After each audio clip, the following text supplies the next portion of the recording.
Selamat datang di channel Cerita Cinta. Channelnya cerita cinta romantis. Disclaimer, cerita ini hanya fiktif. Jika ada kesamaan tokoh, tempat dan cerita, itu hanya kebetulan semata. Tidak ada unsur kesengajaan. Sebelum lanjut jangan lupa like dan subscribe dulu. Suamiku dilamar janda kaya. Bagian ke-17. Mas Elang. Apa kabar? Saya Bening. Ingat, kan, Mas? Pegawai restoran yang dulu sering masakin Mas Elang bubur ayam. Mas Elang bilang bubur ayam buatan saya lebih enak daripada bubur ayam buatan Bu Ajeng. Bisikku di dekat telinga Mas Elang. Hening. Tak ada jawaban dari bibirnya. Bibir pucat seolah tak berdarah itu tertutup rapat. Wajah seputih kapas seolah beku. Kutatap lekat. Entah hilang kemana wajah tampannya dulu. Mas Elang sekarang terlihat persis seperti tengkorak. Pipi kurus dengan tulang menonjol. Bibir tegasnya terkelupas dan pecah-pecah. Mata yang dulu selalu bersinar setajam mata Elang kini terkatup rapat. Kalau bukan karena garis-garis yang bergerak naik turun di layar monitor yang terpasang di dekat kepalanya, semua orang pasti mengira dia sudah tiada. Mas Elang, saya pulang dulu. Ya, saya akan mengurus restoran dengan baik, agar Bapak dan Bu Ajeng gak kepikiran. Mereka akan tetap di sini menemani Mas Elang. Mas Elang yang kuat. Ya. Lawan penyakitnya. Semangat. Sekali lagi aku berbisik di dekat telinganya. Saya pulang. Ya, Pak, Bu. Mau ngurus restoran. Bapak sama Ibu enggak usah kepikiran restoran. Ya, temani Mas Elang saja di sini. Pamitku lalu berjalan menuju pintu ruangan. Namun belum juga sampai di dekat pintu. Teriakan Bu Ajeng menghentikan langkahku. Jari Elang bergerak. Dokter, jari anak saya bergerak. Teriak Bu Ajeng tiba-tiba. Kutoleh ke belakang. Suami Bu Ajeng menekan bel yang tersedia di dinding. Tepat di atas kepala Mas Elang. Detik berikutnya dua orang perawat datang tergopoh-gopoh. Aku bergeser ke arah dinding karena hampir saja tertabrak oleh mereka. Menit berikutnya seorang dokter laki-laki masuk diiring seorang perawat lagi. Pasien sudah lepas dari kritisnya. Tolong semua keluarga keluar. Kami akan menanganinya. Perintah sang dokter. Bu Ajeng mendekatiku. Memeluk bahuku yang masih melongo. Elang. Ning. Elang. Elang wes sadar. Ning. Ucapnya dengan mata basah. Air mata haru. Air mata bahagia. Inggih. Bu. Jawabku mengusap berulang-ulang punggungnya di dalam pelukanku. Kita tunggu di luar. Ayo. Pak Gondo. Suami Bu Ajeng juga menggusap punggung istrinya. Bu Ajeng melonggarkan pelukan lalu berjalan tegak keluar dari ruangan. Setelah menoleh sekali lagi ke arah bangkar. Kami menunggu di depan ruangan. Ku bimbing Bu Ajeng untuk duduk di kursi panjang yang tersedia di depan ruangan itu. Wanita itu kembali meletakkan kepalanya di bahuku saat kami sudah duduk berdekatan. Ko iso? Yo, Elang tiba-tiba sadar setelah kamu deketin dia. Nduk. Kowe ngomong opo sama dia tadi? Tanya Bu Ajeng dengan suara parau. Tidak ada, Bu. Saya cuma nanya masih ingat saya atau tidak. Saya ingatkan Mas Elang kalau dulu dia suka memuji bubur ayam buatan saya. Bubur ayam? Iya, Bu. Astaga. Kenapa kamu ingatkan? Loh, kenapa? Dia nggak suka lagi bubur ayam sejak dia pernah keracunan 2 tahun yang lalu. Astaga, keracunan. Iya. Dia sempat dilarikan ke rumah sakit waktu itu. Sejak itu dia trauma. Tak pernah lagi menyentuh makanan itu. Sejak itu pula restoran kita tak pernah lagi menjual bubur ayam sebagai menu sarapan pagi. Elang yang melarang. Jangankan menyediakan menu itu. Mendengar namanya saja Elang akan marah besar. Waduh.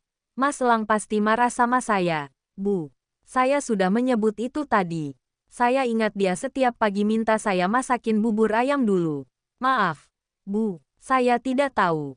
Anehnya, kok, dia malah sadar setelah mendengar kata-kata yang dia tidak suka itu. Yo, maafin saya, Bu, ndak apa-apa, yang penting Elang sudah sadar. Tapi jangan kau ucapkan lagi. Ya, apalagi sampai nawarin dia makanan itu. Inggih, Bu, seorang perawat membuka pintu ruangan. Pak Gondo langsung berdiri menyongsongnya. Setelah mereka berbicara sejenak pintu ditutup lagi. Ngopo, Pak? Tanya Bu Ajeng ikut berdiri mendekati suaminya. Elang akan dipindahkan ke ruangan rawat. Bu. Berarti Elang beneran wes sadar. Terima kasih. Ya, Allah. Bu Ajeng memelukku lagi. Entahlah. Kenapa dia tak segan-segan memelukku sejak tadi. Seolah-olah aku ini adalah keluarga dekat mereka. Padahal aku hanyalah seorang kuli di restorannya. Kuli yang punya hutang banyak kepadanya. Bu Ajeng yang baik. Semoga tak pernah berubah. Tak lama pintu ruangan terbuka lagi. 3 orang perawat keluar sambil mendorong sebuah ranjang pasien yang beroda. Mas Elang terbaring masih terlihat begitu lemah di atasnya. Wajah pucatnya tak lagi seputih kapas. Meski mata masih terpejam, tetapi tanda-tanda kehidupan sudah terlihat. Kami mengiring di belakang bangkar, masuk ke dalam lift khusus petugas rumah sakit, lalu keluar di lantai 4. Mas Elang dimasukkan ke ruangan VVIP nomor 3. Setelah mengatur segala sesuatunya, ketiga perawat itu pamit pergi. Jangan dulu diajak ngobrol panjang. Ya, Pak, Bu. Jangan Inkan berpikir kerasan. Pasien masih lemah. Kami permisi. Ya, kalau ada apa-apa, tekan saya tombol itu. Baik, suster. Terima kasih. Ya, Bu Ajeng dan suaminya langsung mendekati putra kesayangan. Bu Ajeng bahkan langsung menciumi kening Mas Elang. Lang, ini ibu. Nak, coba buka matanya. Mama mau kamu lihat mama. Lang, pinta Bu Ajeng memeluk lengan putranya yang tak ditempeli selang infus. Jangan dipaksa. Bu, ingat pesan suster tadi. Pak Gondo mengingatkan istrinya. Iyo, ibu akan sabar menunggu sama pi kamu kuat. Lang, sahut Bu Ajeng. Bu, tiba-tiba bibir Mas Lang terbuka. Kata pertama yang dia ucap adalah nama ibunya. Lang, kamu manggil ibu. Nak, ya, Allah. Pak, Elang manggil ibu. Iya, Bu. Elang sudah benar-benar sadar. Pak, kali ini Mas Elang memanggil ayahnya. Iya, Nak, ini Bapak. Pak Gondo mengelus kepala putranya. Sepasang suami istri itu terlihat begitu bahagia. Namun, sesaat kemudian mendung kembali membalut wajah ketiganya. Saat Mas Elang menyebut satu nama. Malah, keduanya terdiam, saling tatap, lalu menunduk pilu. Malah belum kembali. Ya, Bu. Lirih. Suara Mas Elang terdengar bergetar serak. Pak Gondo dan Bu Ajeng terdiam. Mendung makin menghitam di wajah keduanya. Aku mendekat. Mas Elang. Maaf, Mas ingat saya. Sapaku mengulas senyum. Senyum yang sama sekali tak sedap untuk dipandang. Wajahku tak lagi seperti dulu. Pipi kurus dengan tulang pipi menonjol di wajah kusamku. Tentu tak akan dikenali lagi oleh Mas Elang. Benar saja. Pria itu tak lagi mengenalku. Dia menggeleng pelan lalu menatap mata ibunya. Ini bening yang dulu sering kamu suruh masakin Bu. Kalimat Bu Ajeng terhenti. Hampir saja dia menyebut, bubur ayam. Saya tukang masak di restoran. Ini saya mau mengembalikan HP Mas Elang. Oh, iya, Mas. Tadi Mbak Nirmala nelpon. Katanya dia mau datang. Ucapku seraya mengulurkan ponsel milik pria itu. Apa? Nirmala nelpon. Dia mau datang. Bu Ajeng tergagap tak percaya. Terlihat jelas wajahnya berubah semringah. Begitupun Pak Gondo. Dan yang paling terlihat bahagia adalah Mas Elang. Malah, mau datang. Tanyanya menatapku sendu. Iya, Mas. Semangat. Ya, saya izin ke restoran ya. Bu, Pak, Mas. Aku langsung pamit. Aku adalah orang luar di sini. Tugasku adalah mengurus restoran mereka. Jadi aku harus tahu diri. Iya. Ning, titip restoran ya. Nduk. Terima kasih tadi kamu sudah menerima telepon dari Nirmala. Elang pasti sangat senang. Dan semoga bisa cepat pulang. Bu Ajeng melemparkan senyum yang begitu lebar. Inggih, Bu, saya pulang. Ya, ucapku lalu melangkah menuju pintu. Baru beberapa langkah aku meninggalkan pintu ruangan. Seseorang menghentikan langkahku. Mbak, tunggu. Suara merdu itu menyapaku. Aku menoleh. Seorang wanita cantik berjalan ke arahku. Aku tidak mengenalnya. Lagi pula tak mungkin aku memiliki kenalan seorang wanita secantik dia. Tinggi, langsing, putih, wajahnya glowing, tubuhnya wangi. Pakaian, tas, sepatu, dan semua yang melekat di tubuhnya adalah barang-barang branded keluaran terbaru. Sebenarnya aku tak paham akan barang-barang mewah itu. Tetapi karena sering melihat Mbak Ambar dan Mbak Sekar pamer di depanku, aku menjadi sedikit tahu. Itu ruangan Mas Elang. Ya, maaf. Kamu siapanya Mas Lang? Pembantu baru. Ya, tanyanya memindai penampilanku dari ujung kepala hingga ke ujung kaki. Sakit hati karena aku dibilang pembantu. Tidak, gak penting bagiku saat ini orang lain menilaiku seperti apa. Tapi, apa iya? Penampilanku serendah itu. Ah, dia saja yang mungkin terlalu rendah menilai orang lain. Di zaman sekarang ini, banyak kok wanita yang berprofesi sebagai pembantu tapi terlihat keren. Dasar akunya saja mungkin yang terlihat begitu lecek, kusam, kumal. Pantas Mas Lang tak mengenaliku. Ah, sudahlah. Ku bilang tak apa-apa aku dianggap pembantu. Tapi kok, hatiku nyelekit. Ya, apa aku harus berubah? Ah, kenapa aku malah mikiri penampilan? Sedangkan kedua putriku entah bagaimana nasibnya sekarang di rumah istri baru Mas Sigit. Iya, maaf. Aku tersentak. Benar. Ini ruangan Mas Lang. Mbak mau jenguk. Silahkan masuk saja. Ucapku berusaha tetap ramah. Dia pasti tamu penting Bu Ajeng. Begitu pikirku. Iya. Aku mau nanya dulu. Dong. Tadi pagi katanya Mas Lang tiba-tiba sekarat. Kok bisa masuk ruang rawat? Sih, bukan masuk ke ruang mayat. Dek, aku tersentak kaget. Gila. Apa aku tidak salah dengar? Wajah cantik. Tapi kok, kata-katanya kasar banget. Sepertinya dia menginginkan Mas Lang meninggal. Siapa dia? Jangan-jangan ini yang namanya Nirmala. Kok, aneh. Ya, sementara Bu Ajeng, Pak Gondo dan Mas Lang begitu mengharapkan kedatangannya. Kenapa dia malah seperti mengharapkan kematian Mas Lang? Ngelamun lagi. Bukannya dijawab. Aku nanya perawat jaga di ruang ICU. Katanya Mas Lang udah dipindahkan kemari. Artinya Mas Lang gak jadi mati. Dong. Aku kesini untuk mastiin itu aja. Jawab. Dong. Cecarnya menatapku jengkel. Tentu aku lebih jengkel. Berkali-kali dia sudah mengucapkan kata-kata mati. Dia pikir Mas Lang itu hewan. Apa?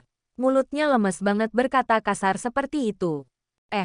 Mbak, kok malah melotot? Jelek. Tahu, aku nanya. Mas Lang enggak jadi mati. Ya, Mbak, situ masih punya hati enggak? Sih. Atau jangan-jangan bukan hanya hidung Mbak yang terbuat dari plastik. Hati Mbak juga sudah diganti plastik. Jahat. Ya, mulutnya. Tetusku menahan kesal. Tak lagi kuhargai dia sebagai tamu penting Bu Ajeng. Tahu dari mana kamu hidungku dari plastik? Ini asli. Ya. Sergahnya mendelik. Gak penting. Tapi saya tidak suka Mbak mengata-ngatai Mas Lang dengan kata-kata kasar. Mas Lang sudah sadar. Dia sudah sembuh. Harusnya Mbak ikut senang. Mbak ini Mbak Nirmala. Kan? Istri Nai Mas Lang. Apa? Jadi benar dia enggak jadi mati.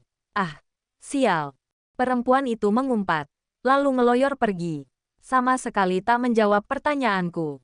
Mbak, tunggu. Baki ini Mbak Nirmala. Kan? Tanyaku menjejeri langkahnya menuju lift. Dia membisu. Langkahnya makin dipercepat. Kuikuti mempercepat langkah juga. Mbak Nirmala ditunggu. Loh, Mas Lang. Bu Ajeng dan Pak Gondo sangat berharap Mbak datang. Mas Lang begitu bersemangat saat saya bilang Mbak Nirmala mau datang. Kan? Tadi yang nelpon saya. Pintu lift terbuka. Wanita itu buru-buru masuk. Aku ikut masuk. Kok diam? Sih. Jawab. Dong, Mbak ini istrinya Mas Lang. Kan? Tadi nelpon saya. Sampai pintu lift terbuka. Perempuan itu tetap membisu. Buru-buru dia berjalan ke arah gerbang rumah sakit. Aku mengikutinya. Tapi langkahku terpaksa terhenti. Tiba-tiba Mas Dayat memanggilku. Mobilnya parkir di sana, bukan di depan gerbang. Piye, toh? Ucapnya bingung melihat kebingunganku. Aku mengejar itu. Mas, dia itu siapa?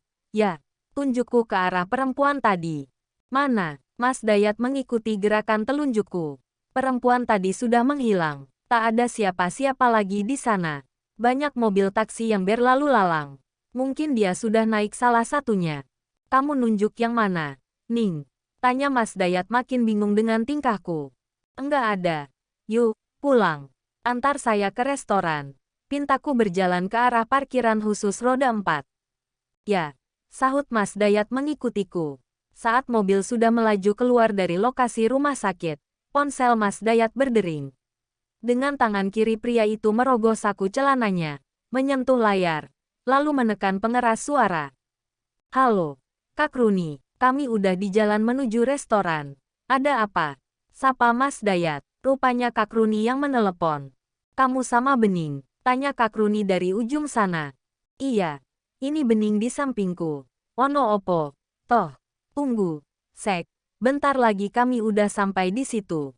Bukan itu, kalian enggak usah ke restoran. Tolong antarkan Bening ke rumah mertuanya saja.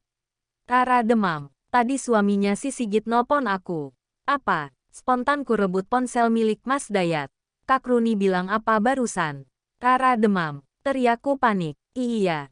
Ning, kamu disuruh datang. Cepat. Mas, kita ke sana. Mas. Yang kenceng. Mas. Perintahku kepada Mas Dayat. Bersambung.